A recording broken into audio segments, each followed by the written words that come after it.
Okay. Very good afternoon सभी को। स्वागत है आप सभी का दोपहर 12 बजे के इस स्टोरी टेलिंग सेशन में, जो कि 20th मई को हम कर रहे हैं मौसमी मैम के साथ में।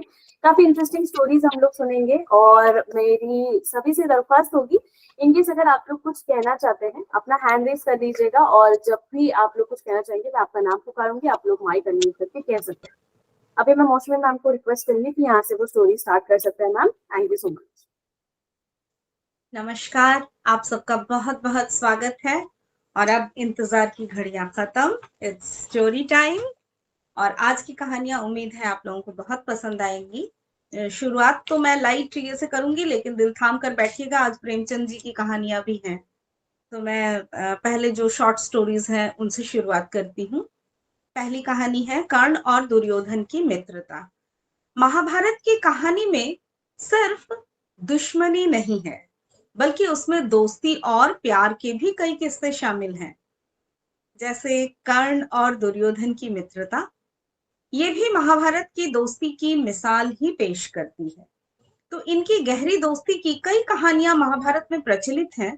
तो आइए जानते हैं उन घटनाओं के बारे में। एक बार की बात है, गुरु द्रोणाचार्य ने राजकुमारों के बीच में प्रतियोगिता रखी, जिसमें उन्हें कई करतब दिखाने थे। अब इस प्रतियोगिता में भाग लेने कौरवों और पांडवों के अलावा दूर दूर के राज्यों से भी राजकुमार आए हुए थे।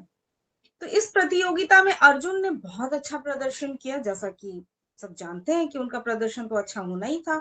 लेकिन वहां कर्ण आ गए और कर्ण ने वो सारे करतब कर दिखाए जो अर्जुन कर चुके थे। तो इसके बाद कर्ण ने अर्जुन को मुकाबले के लिए ललकारा, लेकिन गुरु द्रोणाचार्य ने इस मुकाबले के लिए मना कर दिया, क्योंकि कर्ण कोई राजकुमार नहीं थे और ये प्रतियोगिता सिर्फ राजकुमारों के बीच में थी। असली बात तो सबको पता ही है कि कर्ण भी राजकुमार थे, लेकिन वहां ये डिक्लेयर्ड नहीं था। तो ये चीज उनकी जिंदगी की एक बहुत बड़ी ट्रेजेडी है, जिसके बारे में हम किसी और कहानी में चर्चा करेंगे। तो खैर, उस वक्त जो वाकया हुआ, हम उस पर रोशनी डालते हैं कि वहीं पे दुर्योधन था कि वो नहीं चाहता था कि अर्जुन प्रतियोगिता में जीत जाए। उसका एक पर्सनल पांडवों के साथ द्वंद था।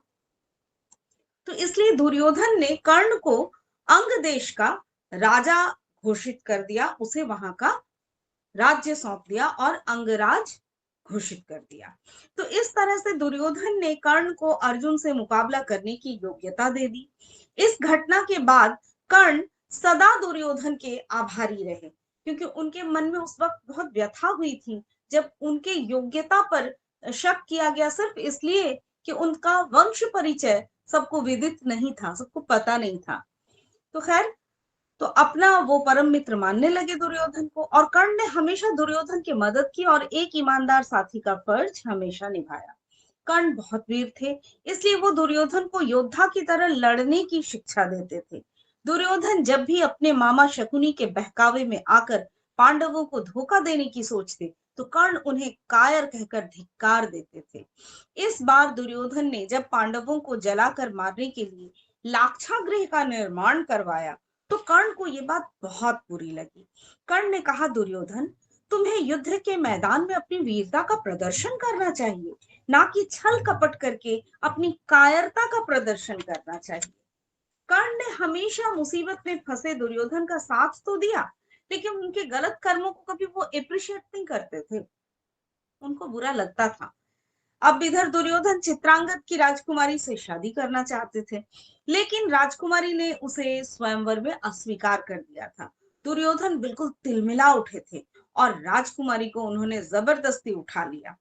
अन्य राजा दुर्योधन के पीछे पीछे भागे, तो वो दुर्योधन को मार भी देना चाहते थे, लेकिन यहाँ भी कर्ण ने दुर्योधन की मदद की और सभी राजाओं को परास्त कर दिया। तो महाभारत में ऐसी कई घटनाएं हैं जो साबित करती हैं कि कर्ण एक बहुत ही वीर योद्धा होने के साथ साथ ही दुर्योधन के वफादार साथी थे।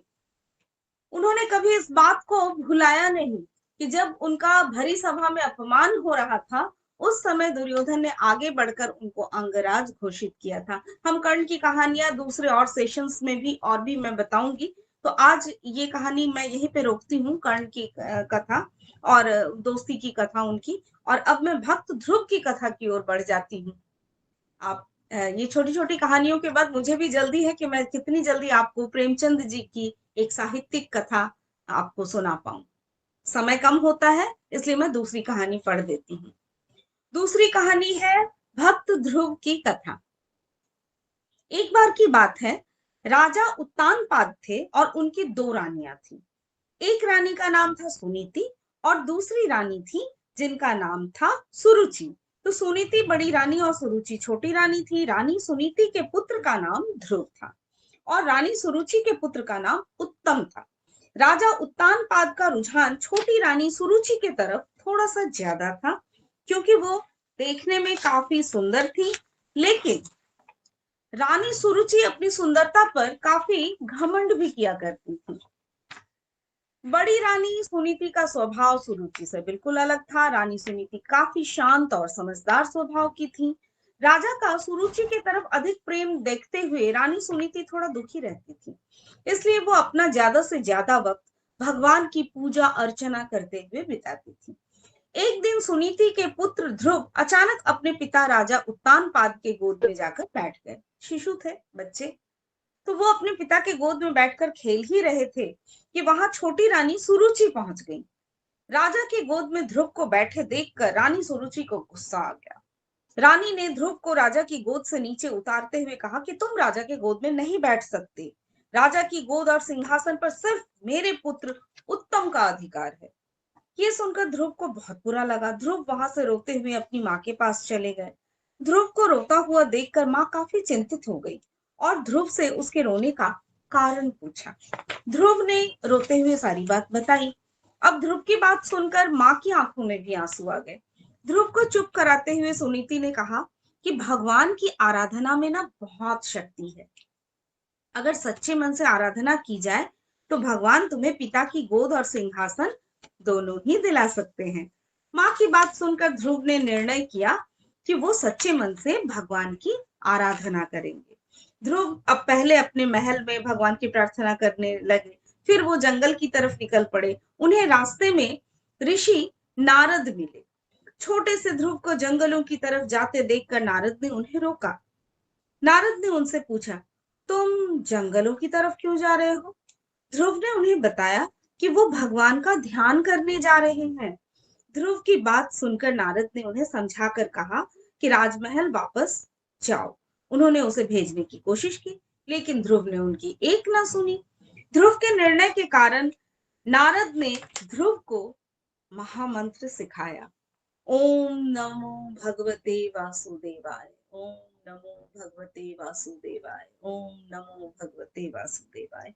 तो ये मंत्र का उन्होंने उसको जाप करना सिखाया और इसके बाद ध्रुव जंगल में जाकर इस मंत्र का बड़े ही हृदय से जाप करने लगे। उधर नारद ने महाराज उत्तानपाद को जाकर के ये बताया ध्रुव के बारे में। तो बेटे के बारे में सुनकर महाराज का मन चिंतित हो गया कि छोटा ही तो है। वो ध्रुव को वापस लाना चाहते थे, लेकिन नारद ने कहा कि ध्रुव प्रार्थना में डूब चुके हैं और अब वो वापस नहीं आएंगे। उधर ध्रुव कठोर तपस्या में लगे रहे। कई दिन और महीने गुजर गए, लेकिन ध्रुव प्रार्थना करते ही रहे। इस प्रकार ध्रुव की भक्ति से प्रसन्न होकर भगवान श्री हरि ध्रुव के सामने प्रकट हुए। भगवान हरि ने ध्रुव को वरदान देते हुए कहा, तुम्हारी तपस्या से हम बहुत प्रसन्न हैं। तुम्हें राज सुख मिलेगा, साथ ही तुम्हारा नाम और तुम्हारी भक्ति हमेशा के लिए जानी जाएगी। ये कहकर भगवान ने ध्रुव को राजमहल की तरफ भेज दिया। उन्हें प्रणाम करके भगवान के दर्शन पाकर ध्रुव तो गदगद हो गए, इतने खुश हो गए। उन्होंने प्रणाम किया और महल की तरफ चल पड़े। बेटे को महल वापस आते देख राजा खुश हो गए और उनको अपना पूरा राज्य सौंप दिया। भगवान श्री हरि के वरदान से भक्त ध्रुव का नाम अमर हो गया और आज भी उन्हें आसमान में सबसे ज्यादा चमकने वाले तारे ध्रुव तारे के नाम से हम याद करते हैं। और इस कहानी से क्या सीख मिलती है हमें? इस कहानी से हमें ये सीख मिलती है कि अगर धैर्य और सच्चे मन से कोई प्रार्थना करे तो उसकी इच्छा जरूर पूरी होती है। और ये जो ओम भगवते वासुदेवाय नमः, ये कोई साधारण मंत्र नहीं है। हम सभी को सब कुछ करते हुए, संसार में रहते हुए उनका नाम हमेशा जपना चाहिए। बोलिए श्री हरि हरि हरि हरि नारायण। एक छोटी सी कहानी और है, उसको पूरा करके एक ब्रेक लेकर के फिर मैं प्रेमचंद जी की कहानी शुरू कर दूंगी, ठीक है। प्रेमचंद जी की कहानियां कईयों ने कई बार सुनना चाहा, तो उनकी भी फरमाइश पूरी होनी चाहिए। अच्छा, पांडवों की जन्म कथा हम में से सबको मालूम है, लेकिन फिर एक बार हम बोलेंगे इसको। पांडव हस्तिनापुर के राजा पांडु और उनकी दो पत्नियों कुंती व माद्री के 5 शक्तिशाली और कुशल पुत्र थे। महाभारत में युधिष्ठिर, भीम, अर्जुन, नकुल और सहदेव, ये 5 पांडव सबसे अधिक सराहना के पात्र रहे। इनके जन्म की कहानी न सिर्फ दिलचस्प है बल्कि हैरान कर देने वाली है। एक बार राजा पांडु अपनी पत्नियों के साथ शिकार करने के लिए जंगल में गए। राजा पांडु को वहां एक हिरन का जोड़ा दिखाई दिया जो एक दूसरे से बेहद प्यार करते थे। जब राजा की नजर उस जोड़े पर पड़ी तो उन्होंने तीर निकालकर नर हिरन को निशाना बनाया और तीर छोड़ दिया। देखिए कितनी गलत बात है। उस समय आखेट के नाम पर राजा इस तरह का मनोरंजन अपने लिए करते थे। बताइए, जो प्रेम में आतुर है उस क्षण उन्होंने ये महापाप किया। तो तीर सीधा हिरन की छाती में जाकर लगा। वो हिरन कोई और नहीं बल्कि हिरन के वेश में ऋषि कदम्बा थे। उन्होंने पांडु को श्राप दे दिया कि वो जब भी किसी महिला के करीब जाएंगे तभी उनकी मृत्यु हो जाएगी। पांडु ने ऋषि कदम्बा से क्षमा मांगी, लेकिन तब तक वो मर चुके थे, उनके प्राण पखेरु उड़ चुके थे। तो श्राप के कारण पांडु ने राज्य त्याग दिया और अपनी पत्नियों से निवेदन किया कि वो वापस राज्य लौट जाएं, लेकिन उन्होंने मना कर दिया। कुंती और माद्री जंगल में राजा पांडु के साथ ही रहने लगी। उस समय उनकी कोई संतान नहीं थी। तब कुंती ने अपने पति को बताया कि उन्हें ऋषि दुर्वासा से वरदान मिला था कि वो किसी भी भगवान को बुलाकर उनसे एक शिशु को प्राप्त कर सकती है। दुर्वासा द्वारा कुंती को दिए गए मंत्रों के उपयोग के माध्यम से उन्होंने यम यानी धर्म के देवता का आह्वान किया और जिससे उन्हें युधिष्ठिर प्राप्त हुए, युधिष्ठिर का जन्म हुआ। उसके बाद उन्होंने पवन देव से और भीम को और इंद्र देव से अर्जुन के रूप में प्राप्त किया और इस प्रकार उनके 3 पुत्र हो गए। लेकिन माद्री, वो तो निसंतान थी, उनके एक भी पुत्र नहीं था।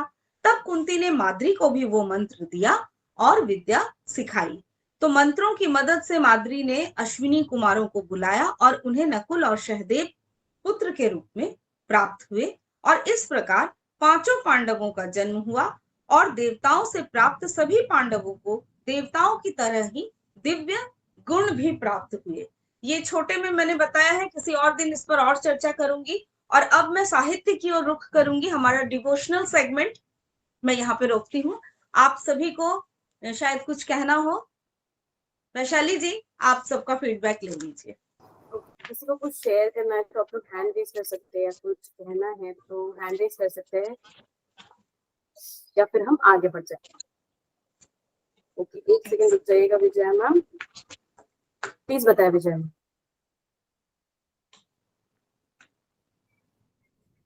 तीनों कहानियां अच्छी थी, कुछ ना कुछ सीखने को तो मिलता ही है। Thank you so much. Mostly कहानियां शायद हमारी जानी हुई ही थी, लेकिन एक बार फिर से मैंने कुछ बातें छूट जाती हैं कभी कभी, कौन सी तो भी वो सब हम इन कहानी कहानियों को दोबारा फिर से बाद में सुनाई तो भी और भी अच्छी लगती है। जी जी बिल्कुल। तो आप सबकी फरमाइश पर आज मुंशी प्रेमचंद जी की ये कहानी, मुंशी प्रेमचंद की कहानी, ये इस कहानी का शीर्षक है आप बेटी। देखिए, साहित्यकारों की जिंदगी में भी ऐसा वक्त जरूर आता है। ये कहानी उन्होंने अपनी जुबानी ही कही है, तो मैं बोल रही हूँ, लेकिन आप समझिएगा कि मुंशी प्रेमचंद जी खुद बोल रहे हैं। तो साहित्यकारों की जिंदगी में भी एक ऐसा वक्त भी जरूर आता है जब प्रशंसकों की तरफ से उन्हें ढेरों पत्र प्राप्त होते हैं और वो खुशी से झूम उठते हैं। तो ऐसा उनका अनुभव रहा और प्रेमचंद जी बोल रहे हैं खुद। ये एक ऐसा वक्त होता है जब लेखक अपनी सारी समस्याओं को भूलकर खुशी का अनुभव करता है।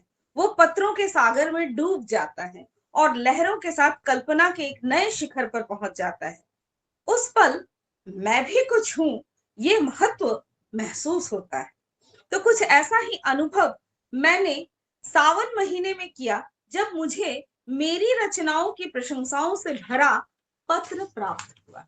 ये प्रेमचंद जी बोल रहे हैं। अभी आप लोगों के सामने मैं बोल रही हूँ, लेकिन आप लोग समझिएगा कि प्रेमचंद जी बोल रहे हैं।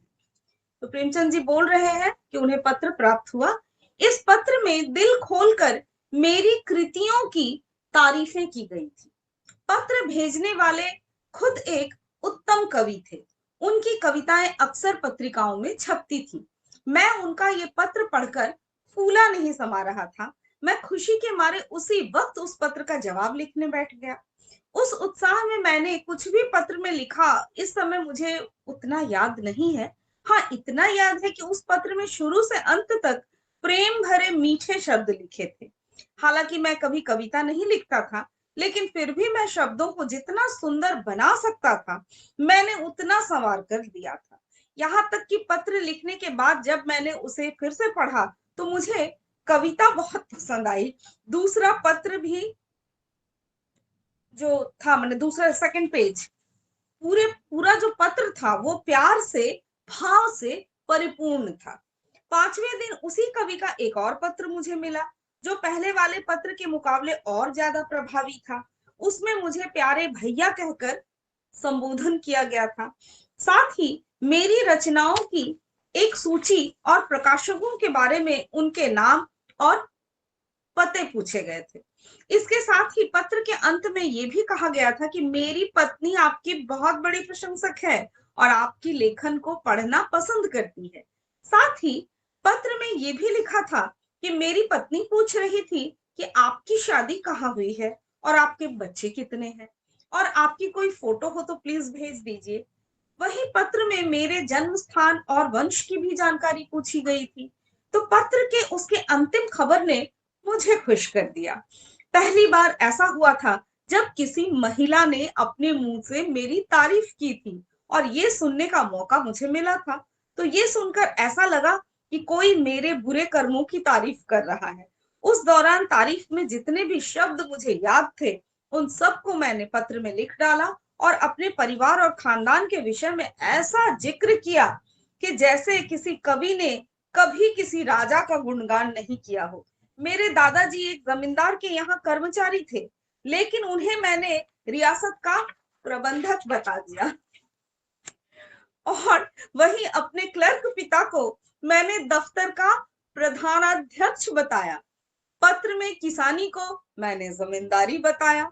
इसके अलावा अपने लेखन की गिनती को तो मैं नहीं बढ़ा सकता था, लेकिन उनके महत्व को बड़े अच्छे से समझा दिया। देखा जाए तो मैंने अपनी तारीफ करना एक सिरफिरापन है, लेकिन इशारों में ये काम आसानी से किया जा सकता है। खैर, पत्र खत्म हो चुका था और लेटर बॉक्स में पहुंच चुका था। इसके बाद हफ्ते तक कोई भी पत्र नहीं आया।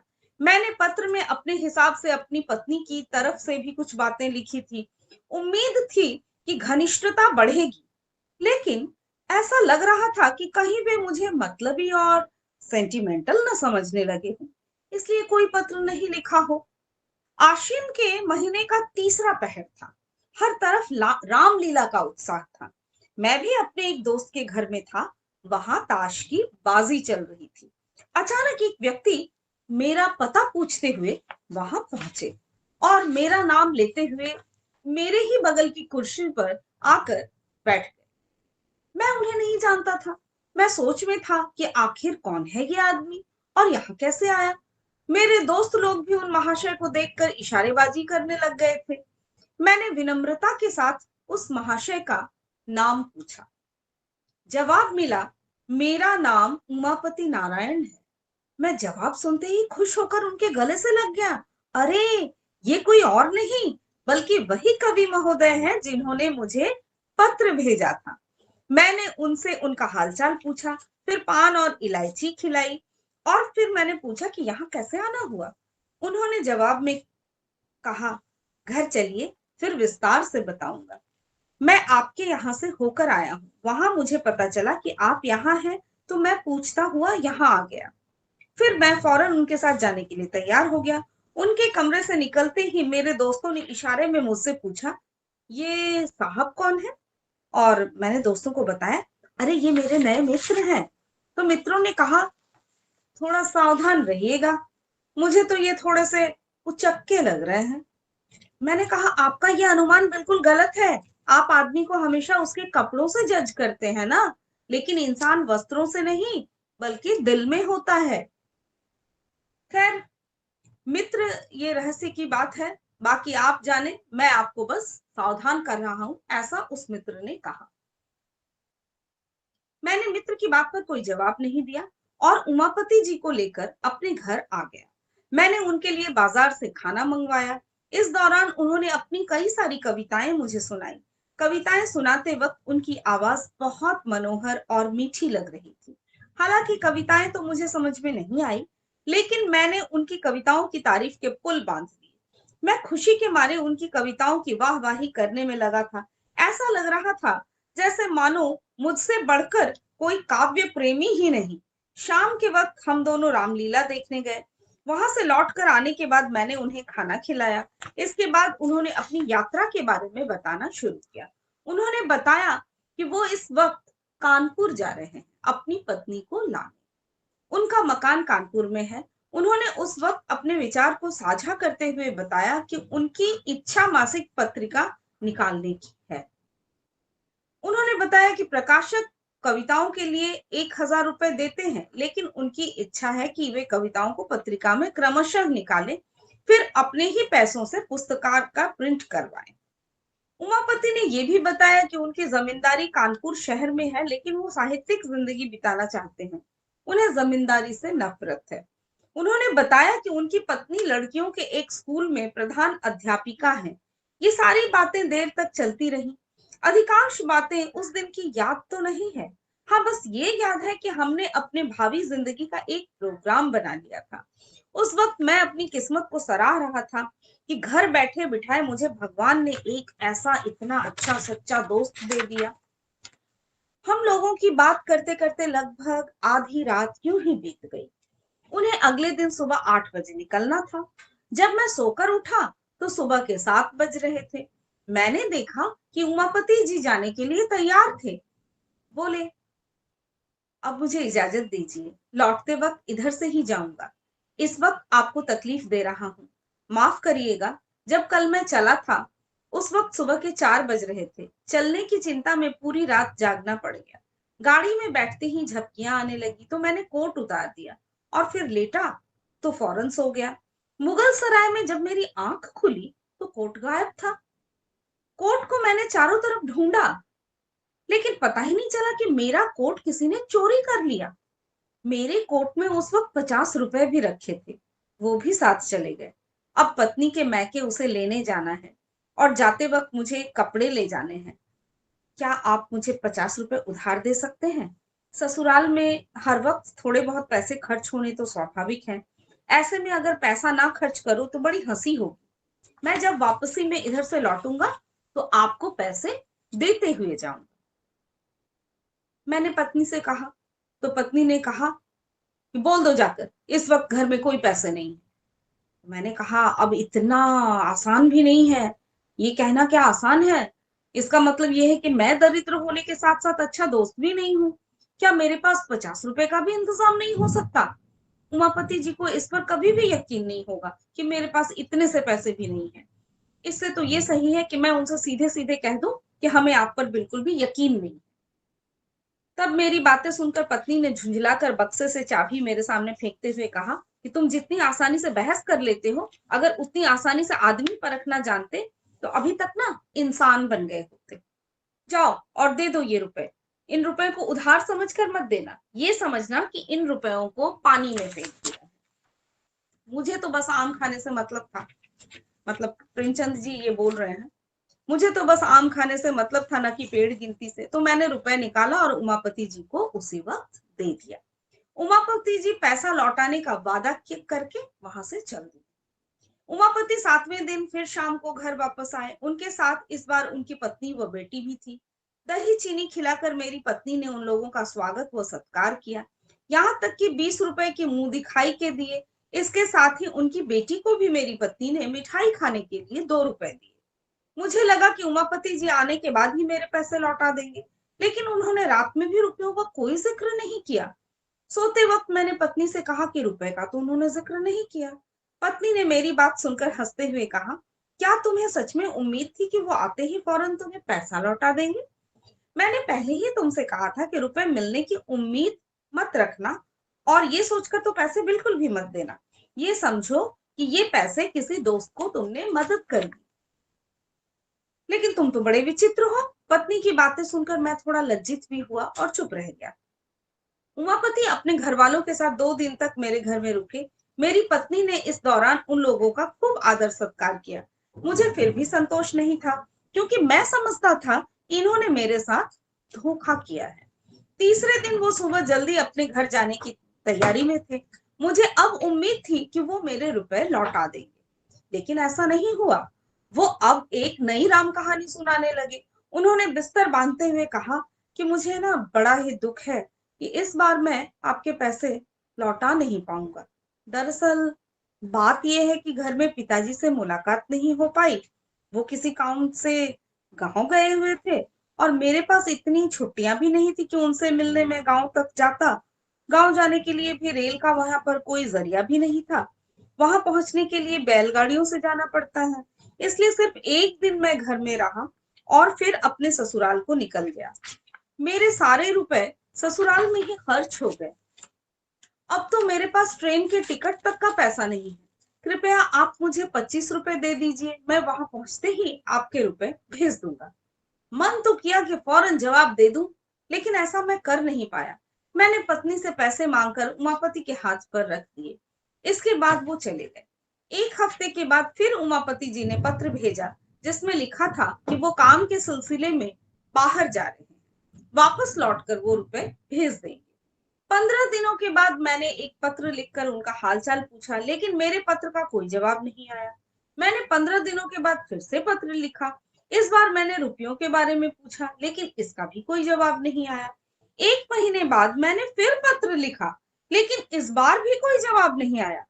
मैं समझ गया था, पत्नी ने जो भी कहा है वही सच है। मैं निराश और चुप होकर बैठ गया। हालांकि मैंने अपने इन पत्रों के बारे में अपनी पत्नी को कुछ भी नहीं बताया था। उमापति के इस व्यवहार पर मुझे गहरा दुख पहुंचा। फिर इसी महीने मेरे यंत्रालय बिहार प्रांत के एक कंपोजिटर आया था। वो 15 रुपए मासिक पर मैंने उसे काम पर रख लिया। वो पहले किसी अंग्रेजी स्कूल में पढ़ा करता था। किसी का सहयोग न मिल पाने की वजह से वो पढ़ाई छोड़ चुका था। उसके घर वालों ने उसकी मदद करने से मना कर दिया था। मजबूर होकर उसे ये नौकरी करनी पड़ी। उसकी उम्र यही कोई 17-18 साल की रही होगी। उसका गंभीर स्वभाव था और उसके बातचीत करने का तरीका भी बड़ा अच्छा था। यहाँ आने के तीसरे दिन ही उसे बुखार हो गया। कुछ दिनों के बाद जब बुखार नहीं उतरा, तो उसे अपने घर की याद सताने लगी। उसने मुझसे कहा कि वो बीमार है और उसे कुछ रुपए मिल जाए तो वो घर चला जाएगा। लेकिन मुझे उसकी बातों पे यकीन नहीं आया। उसने मुझसे कहा कि वो पहुंचकर पैसों का इंतजाम करके मुझे भेज देगा। वो सच में बहुत बीमार था, लेकिन मैं पहले से ही पैसों के मामले में धोखा खाकर बैठा था, तो इसलिए मैंने उसे मना कर दिया। मेरी बातें सुनकर वो रोने लगा और मुझसे मदद की विनती करने लगा, लेकिन धोखे की चोट खाए बैठा था मैं, तो मैंने उसकी बातों को नजरअंदाज कर दिया। अब दुविधा भरी स्थिति में उसने फिर से आकाश की ओर देखा और वहां से चला गया। मुझे अंदर ही अंदर बहुत बुरा लगा, लेकिन जो मैंने निर्णय लिया था मैं उसी पर अड़ा रहा। मैंने मन में इस बात पर विचार करके संतोष कर लिया कि मैं ऐसा कौन सा धनी हूं जो पैसे बहाता रहूं। वो लड़का मेरे पास से आंखों में आंसू लेकर गया। जब कार्यालय के एक क्लर्क, जिनका नाम पंडित पृथ्वीराज था, उन्होंने उसकी मदद कर दी थी, तो उन्होंने जब मुझे पूरी कहानी सुनाकर उसे 15 रुपए देने की बात कही, तब मुझे इसकी जानकारी हुई तो मानो मेरे मन से ना कोई बोझ उतर गया। और मुझे ये लगा कि चलो अब वो बेचारा अच्छे से घर तो पहुंच ही जाएगा। ये सोचकर मुझे मुफ्त में ही संतोष मिल रहा था। लेकिन कुछ अपने किए पर शर्म भी आई। मैं बड़े बड़े उपदेश दिया करता था, लेकिन आज अपनी ही जुबान से मुकर गया। 5वें दिन पैसे आ गए। मेरी आंख खोलकर देने वाली ये यात्रा मुझे शायद ही कभी मिली हो। खैर, इस बारे में मैंने अपनी पत्नी को कुछ नहीं बताया था, वरना मेरा घर में रहना मुश्किल हो जाता। पूर्व कथित वृत्तांत को लिखकर मैंने पत्रिका में भिजवा दिया।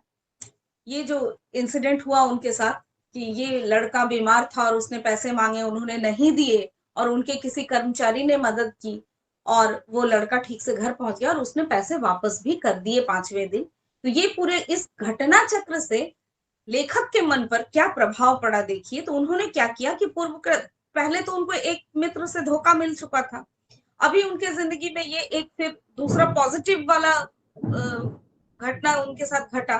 तो उन्होंने ये पूर्व कथित वृत्तांत को लिखकर पत्रिका में भिजवा दिया और उनका मकसद, मेरा मकसद बस इतना था कि मैं लोगों को धोखेबाजी के इस कुपरिणाम का संदेश दूं।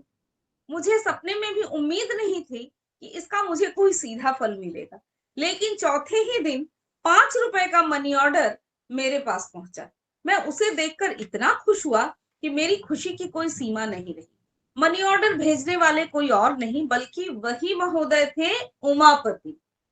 भेजे गए कूपन पर सिर्फ क्षमा शब्द लिखा था। मैंने वो पैसे ले जाकर अपनी पत्नी को दे दिए और वो कूपन दिखाया। पत्नी ने बड़े ही अनमने तरीके से मुझसे कहा, इसे ले जाकर अपनी अलमारी में रख लो। तुम ऐसे लोभी किस्म के इंसान हो, मुझे मालूम नहीं था। तुम कुछ पैसों के लिए इस तरह किसी के पीछे पड़ जाना, ये क्या अच्छी बात है? जब पढ़ा लिखा और विनयशील इंसान अपने वादे को पूरा ना करे तो समझना चाहिए कि वो कितना मजबूर होगा, और विवश हुए इंसान को इस तरह बेइज्जत करना, क्या ये सही है? मैं इन पैसों को तब तक नहीं रखूंगी जब तक उमापति जी का कोई संदेश या पत्र नहीं आ जाता जिसमें उनके रुपए भेजने की देरी का कारण नहीं लिखा हो। हालांकि उस वक्त मैं ऐसी महान बातें सुनने के लिए बिल्कुल भी तैयार नहीं था। डूबे हुए रुपए मिल रहे थे मुझे, मैं तो इसी खुशी में फूला नहीं समा रहा था। लेकिन देखिए, लेखक ने खुद यहाँ पे कहा है कि इस कहानी से हमें एक सीख भी मिलती है। मुंशी प्रेमचंद की इस कहानी से हमें ये सीख मिलती है कि व्यक्ति को किसी के लिए भी तुरंत कोई राय नहीं बनानी चाहिए, क्योंकि परिस्थितियां कभी कभी ऐसी होती हैं कि पढ़ा लिखा आदमी भी विवश हो जाता है, चाह कर भी। हो सकता है वो लौटाना चाह रहे हो, लेकिन उनकी परिस्थितियां इतनी ज्यादा खराब या उलझी हुई हो कि वो डिले होता गया, देर होता गया, लेकिन उनकी मनसा थी लौटाने की। उन्होंने शुरू तो किया, 5 रुपए से ही सही उन्होंने देना शुरू किया। तो ऐसे में किसी को बात सुनाकर, घाव देकर किसी को लज्जित करना, ये उचित नहीं। ये इस कहानी से हमें सीख मिली। शुक्रिया लोगों का। बहुत ही बढ़िया कहानी मैम, एंड काफी अच्छी एंडिंग भी इसकी। आगे कोई और कुछ कहना चाहेगा इसके रिगार्डिंग, या कोई कुछ शेयर करना चाहेगा? कहानी थोड़ी लंबी थी, आप लोगों को थोड़ा साहित्यिक कहानियां जितनी भी होगी उनकी लेंथ थोड़ी लंबी होगी। आप ही लोगों की फरमाइश थी, इसीलिए हम लोगों ने चुना और पेश किया। आप लोग जरूर कुछ ना कुछ बताइए। अरे गुड़िया रानी, आई होप एक और की कहानी होगी मैम, उसके बाद हम लोग एक रिव्यू दे देते हैं सबका। हाँ, ये फिर हम लोग माइथोलॉजी में लौट रहे हैं। अभी हम साहित्य में थे, अब फिर हम एक माइथोलॉजी की कहानी है, रावण के 10 सिर का रहस्य। शुरू करूं? आप सबकी इजाजत है? रावण के बारे में हर कोई जानता है, वो राक्षस वंश का था। उसके द्वारा की गई कई गलतियों के कारण हर साल दशहरे के दिन रावण का दहन भी किया जाता है। वैसे क्या आपको मालूम है कि महान विद्वान और पंडित होने के साथ साथ रावण भगवान शिव के परम भक्त भी थे?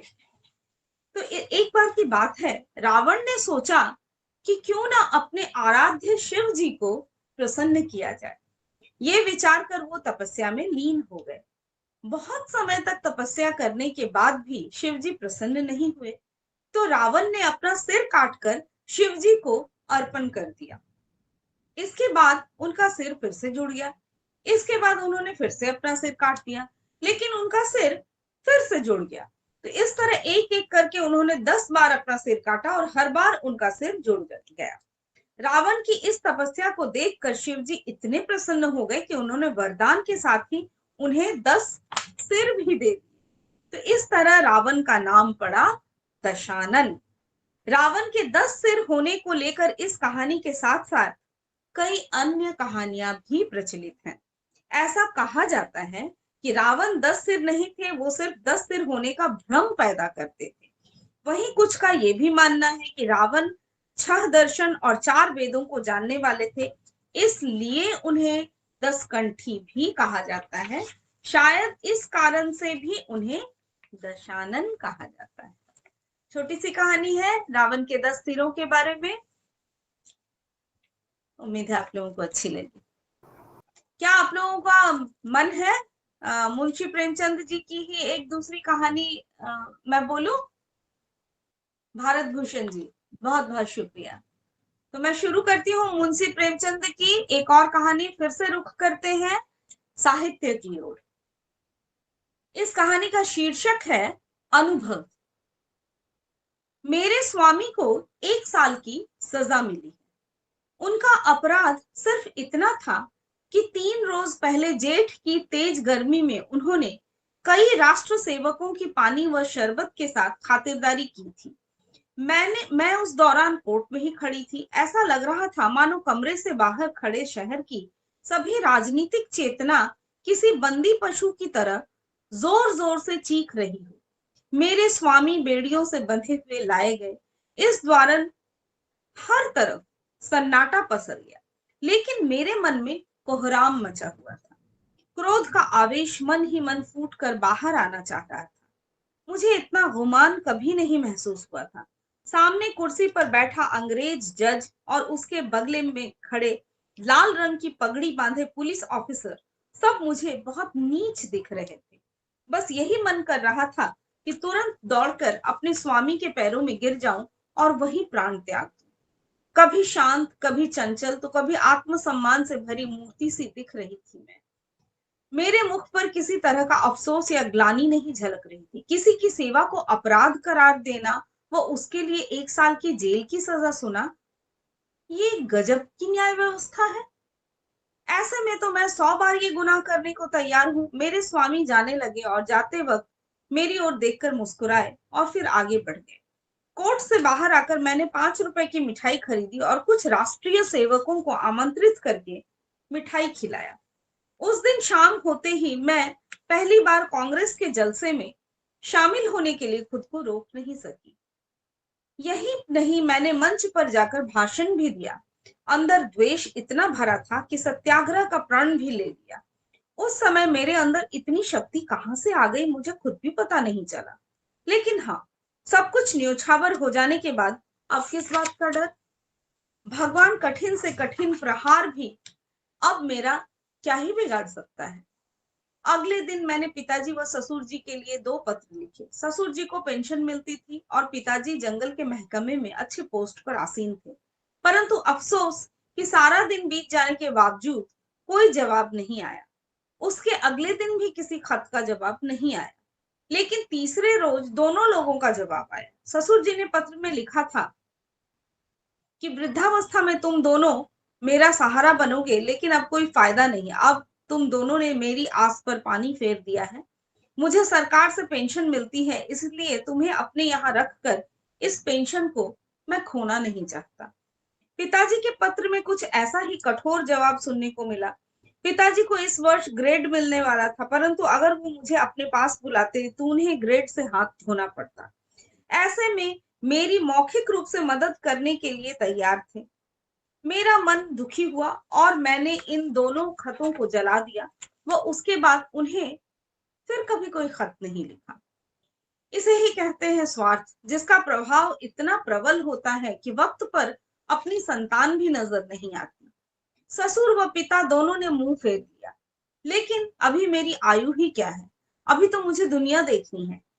इतने में किसी ने बाहर मेरे दरवाजे की कुंडी खटखटाते हुए मुझे आवाज दी। मैं सहम गई। मेरे रोंगटे खड़े हो गए। मैंने दरवाजे पर कान लगाकर सुनने की कोशिश की, कहीं वो बदमाश तो नहीं। फिर मैंने कठोर आवाज में कहा, क्या काम है? बाबू ज्ञानचंद की आवाज सुनकर मैं थोड़ी शांत हुई। ये मेरे स्वामी के सबसे करीबी अच्छे मित्र हैं। उनके साथ एक महिला भी आई थी, वो उनकी पत्नी थी। पहली बार वो मेरे घर आई। मैंने उन्हें आदर भाव से प्रणाम कर अंदर बुलाया। ये दोनों ऊपर आकर बैठे और बेहद ही दरियादिली से मुझे सांत्वना देने लगे। उनकी पत्नी के विचार देखकर मुझे ये समझ आ गया कि वो एक सशक्त महिला है। उनके चेहरे से ही उनकी प्रतिभा झलक रही थी। दोहरी कद काठी थी उनकी, और साथ ही चेहरे पर रोब वो जेवरों से लदी किसी महारानी से कम नहीं लग रही थी। खास बात तो ये थी कि बाहर से वो जितनी ही कठोर दिख रही थी, अंदर से वो उतनी ही करुणा से भरी हुई थी। उनसे बातचीत शुरू हुई। ज्ञान जी की पत्नी ने कहा, क्या घर पर किसी को खत लिखा? मैंने कहा, हाँ। ज्ञान जी की पत्नी, कोई घर से लेने आ रहा है? मैंने कहा, नहीं। पिताजी व ससुर जी में से कोई भी मुझे अपने साथ रखने को तैयार नहीं है। ज्ञान जी की पत्नी ने फिर कहा, तो फिर आगे क्या करने का सोचा है? मैंने कहा, फिलहाल के लिए तो यहीं पर हूँ।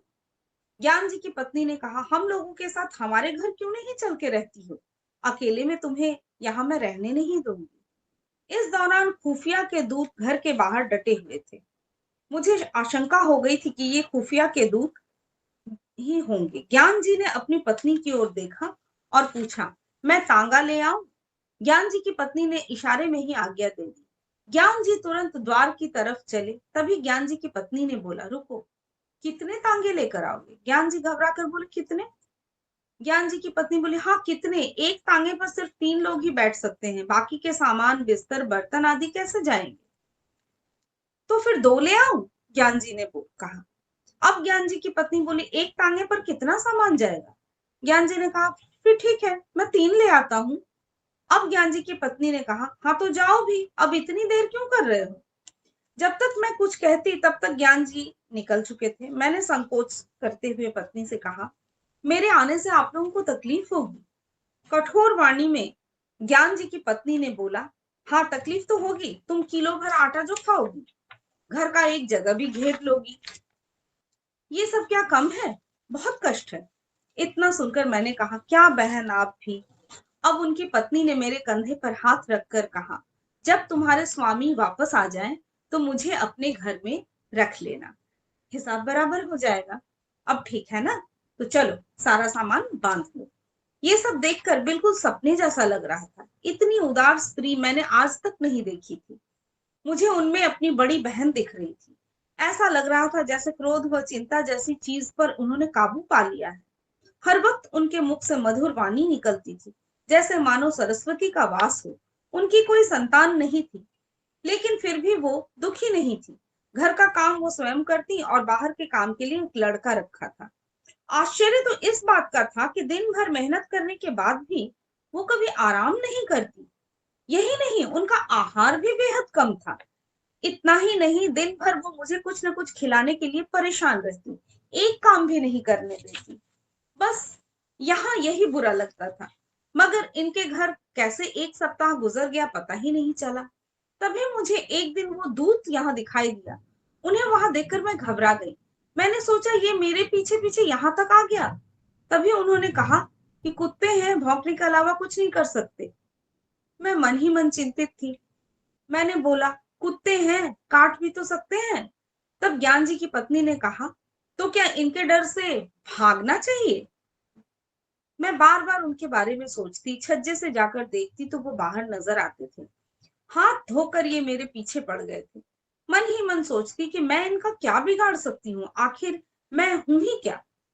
क्या ये नहीं चाहते कि मैं यहाँ रहूं? पर ऐसा कर उन्होंने क्या ही हासिल किया होगा? ये सब सोचते हुए एक सप्ताह और बीत गया। उन दोनों दूतों ने अपना डेरा वहीं जमा लिया। ऐसे में मैं और ज्यादा बेचैन थी, किसी से कुछ कह भी नहीं सकती थी। एक रोज संध्या के वक्त ज्ञान जी घर पर आए तो वो घबराए हुए थे। मैं बरामदे में सब्जी काट रही। ज्ञान जी सबसे पहले कमरे में गए और अपनी पत्नी को बुलाया। उनकी पत्नी ने कहा, अरे अचानक से क्या हो गया? पहले हाथ मुंह तो धो लो, कपड़े बदल लो, कुछ खाओ, तब आराम से बैठकर बातें करेंगे। उन्होंने पत्नी से बात करने के लिए दोबारा आग्रह करते हुए कहा, तुम क्यों नहीं समझ रही हो, मेरी जान पे बनाई है। फिर भी ज्ञान जी की पत्नी ने वहीं बैठे हुए बात की, क्या बात है, बताते क्यों नहीं। ज्ञान जी ने कहा, नहीं पहले इधर आओ। इतने में मैं खुद वहां से दूर जाने लगी। तभी ज्ञान जी की पत्नी ने मुझे हाथ पकड़कर रोक लिया। मैं कोशिश करके भी उनसे हाथ नहीं छुड़ा पाई। ज्ञान जी मेरे सामने वो बात करना नहीं चाहते थे, लेकिन उनसे इंतजार भी नहीं हो रहा था। उन्होंने तुरंत कहा, आज मेरे व प्रधानाचार्य के बीच में झगड़ा हो गया। पत्नी ने बड़े ही बनावटी शब्दों में कहा, क्या सच? तब तो तुम्हें उन्होंने खूब पीटा होगा। तुम्हें मजाक सूझ रही है? यहाँ मेरी नौकरी आफत में है। जब इतना ही डर था तो झगड़े क्यों? ज्ञान जी ने कहा, मैं नहीं झगड़ा, उन्होंने मुझे बुलाकर खूब सुनाया। बिना मतलब के? पत्नी ने कहा। ज्ञान जी, अब क्या बताऊं? फिर पत्नी ने कहा, मैंने कई बार बोला है कि ये मेरी बहन है, तुम इनके सामने सब कुछ बोल सकते हो। ज्ञान जी ने कहा, अच्छा, पर जब बात इनके बारे में ही हो तो?